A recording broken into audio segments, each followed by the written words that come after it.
Hello again, and a warm welcome to this week's engineering announcements from the IBA. The possibilities of the all-digital television studio.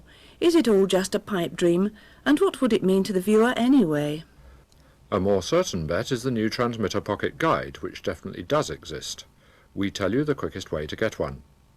Plus the usual roundup of transmitter news, including Channel 4 editions, and details of new television relays at Eastbourne, Chilfroome and Clennon Valley. Stay with us. Most of us are now familiar with digital audio and all its benefits, but digital video would also be very nice to have. It's not really possible to actually transmit digital video, as this would need so much valuable bandwidth. But in the studio it would mean improved quality and greater production flexibility. The pictures would be converted back to analogue just prior to transmission. But is it all still merely an engineer's dream? Peter Ashforth asked Pat Hawker if the entire digital studio was still a long way off. The entire one. There are lots of what they call isolated islands of digital equipment now. You've got these digital special effects units, which everyone will have noticed being used a great deal in programs. Some would say too much in the opening sequences of almost every program. Now they have become firmly established, and you can do things, you can create effects on those that just would be impossible if you stayed in the analog domain. But some of the major pieces of equipment, like the cameras and the videotape recorders, are still not digital. Now, does it work to sort of parachute bits of digital equipment into what is basically an analog chain? Well, you can do that with several pieces of equipment, several islands, but if you keep converting back from digital to analog too many times, you start getting degradation of the picture and so on. So where do we go from here then? Is there a certain amount of panic that we're not going to achieve the fully digitalised studio, and therefore we ought to leave things as they are on an analogue basis, or what? Well, you can achieve a full digital studio now. There are in production. There are digital VTRs, although not yet actually reached the marketplace, but people are borrowing them and using them in experimental studios. On the other hand, there are disadvantages which are largely overcome, and these have been overcome very much by the great interest in analog component. Now, we've often talked about analog components in connection with satellite transmission, but in fact, many of the latest designs of, for instance, video tape recorders are going to depend on component waveforms rather than what is called composite, the completely encoded colour signal. And really it's the improvements in the analog VTRs that have made it less essential to go to digits. I think it's probably worth saying here, is it not, that a lot of these issues are very much for the broadcast engineer, and that the impact on the viewer is largely minimal. Well, that indeed is perfectly true, other than the fact that, of course, if you have digital distribution over links and so on, your signal at the north of Scotland or out in the Orkneys or so on can be just as good as in London or wherever the studio may be. And digital transmission on links certainly has major impact and will come into being in the future. I suspect that although, as I say, there's a lot of work still going on and experimental studios set up, I wouldn't like to say that we shall see the all-digital studio environment for quite a few years yet as a major feature, just the occasional production studio for special programs. Thank you, Pat. Before our transmitter news roundup, we're pleased to announce that the 1987 edition of our Pocket Guide to Transmitting Stations is now available. As always, it gives information on television transmitters area by area, with all channel numbers, aerial groups, polarization, power output and other details. There's also an equivalent section on independent local radio. If you'd like a copy, please send us a stamped addressed envelope measuring not less than 220 by 110 millimetres. That's about 8 3/4 inches by 4.5 inches. A standard business letter envelope. A 13p stamp will be enough, and we'll be giving our address as usual at the end. Special announcements now, and firstly, the half-aerial working at Sutton Coldfield, which we mentioned last week, is now due all next week. The Oxford main station is on reduced power between 9:30 a.m. and 4:30 p.m. this week until Thursday. This affects ITV and Channel 4 only. Electricity board work today means interruptions at Istalafera between 9:30 a.m. and midday. West Kilbride between 9:30 and 11 a.m. and at Whitehaven.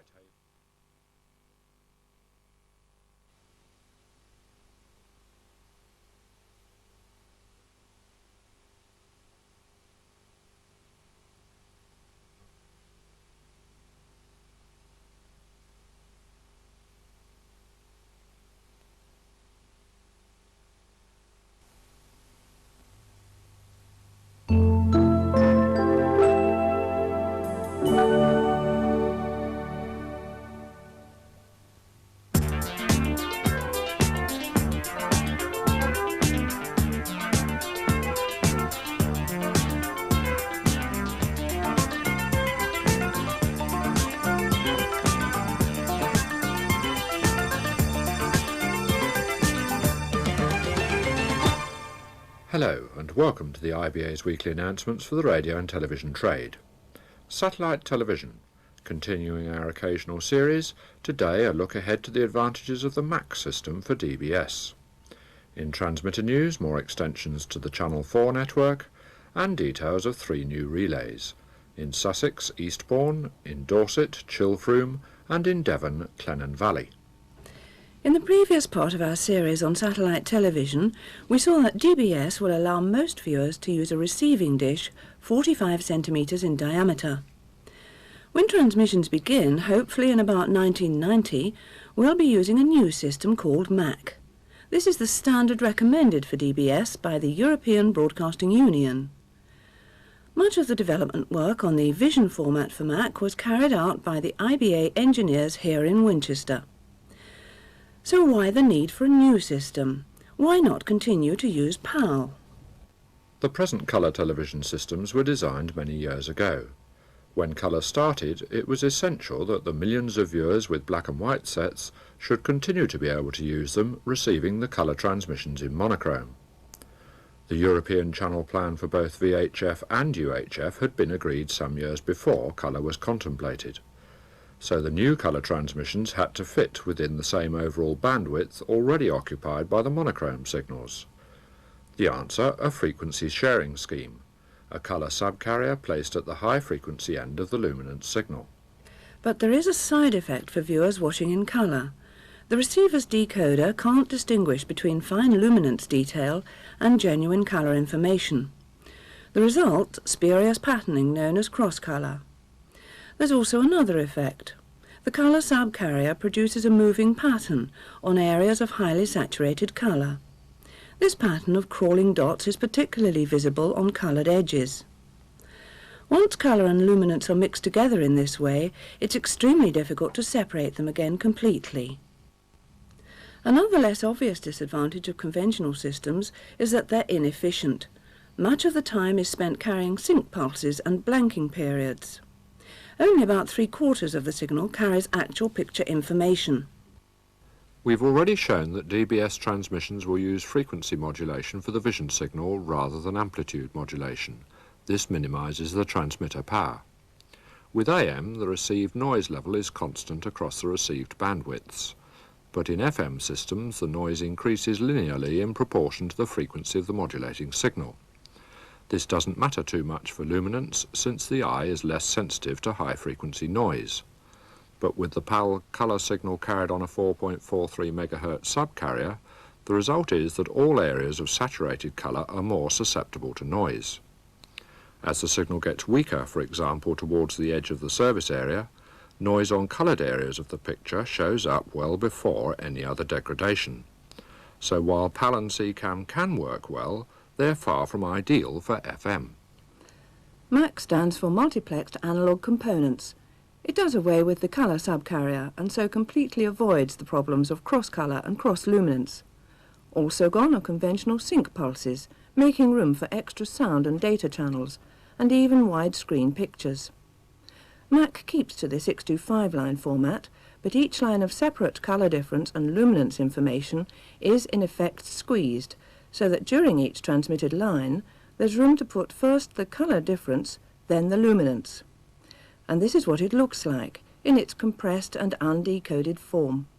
We've added conventional sync pulses for this demonstration, otherwise you wouldn't see a locked picture. You won't see any colour here, it's just a monochrome representation of what the vision part of the Mac signal looks like before it's decoded. On the right-hand side of the screen you can see the luminance signal. It's squashed to 2/3 of its normal width, from 52 microseconds down to about 35. To preserve all the detail in the picture, the transmission bandwidth has to be increased. The highest baseband vision frequency is 5.6 MHz. In PAL it's 5.5. With 2/3 time compression, the bandwidth must be increased by 3 to 2, or 50%, up to 8.4 MHz. Of course, here we're transmitting the signal over the conventional transmitter network, which limits the bandwidth to 5.5 MHz. That's why you can't see all the resolution gratings on the test card. The picture on the left represents the compressed colour signal. This has alternate lines of the colour difference signals U and V. Each line is compressed to 1/3 of its original 52 microseconds, down to about 17.5. The maximum baseband bandwidth available for the colour difference is 2.8 MHz, rather better than the 1.3 MHz of PAL. Don't forget that what you're seeing here isn't a full bandwidth Mac signal. That would require a transmission bandwidth of 8.4 MHz.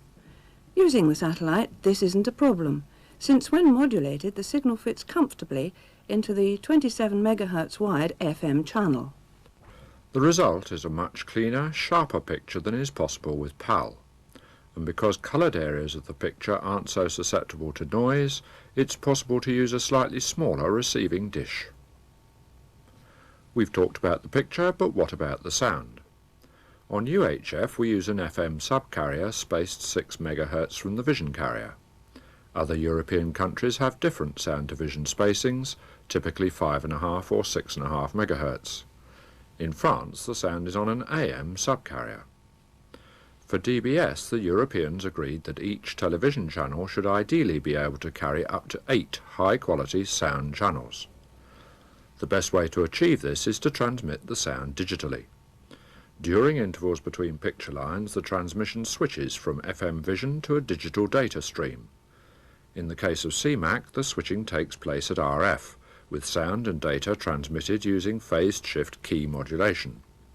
We'll have more about the sound part of the DBS signal in a few weeks. Transmitter news next, starting with special announcements. In the Midlands, ITV from Sutton Coldfield is liable to reduced power this week, lasting until Friday. This is for aerial maintenance, weather permitting. Tomorrow, Channel 4 from Belmont will be off between 8:30 and 1:30, also for aerial maintenance. In Lancashire, the relay at Trawden is expected to be off today between 9:30 and 4:30 because of work by the Electricity Board. For the same reason, in Mid-Wales, Corris is due to be off on Thursday between 9:30 and 3:30. And Tregunnon is due to be off on Thursday between 10 and 10:30 for electrical maintenance. Also in Wales, Ponfadog will be off on Friday between 9:30 and 3:30 because of work by the Electricity Board. This will also affect Glyn Ceiriog. In Sussex, the new relay at Eastbourne is now on the air. A number of viewers in the area with high-gain aerial systems on Heathfield or Hastings should change over to the new station to avoid interference. Hastings aerials can simply be redirected towards the Eastbourne relay, but amplifiers may need to be disconnected. About 5,000 people should benefit in areas previously unserved, together with another 4,500 people who previously needed high-gain aerials.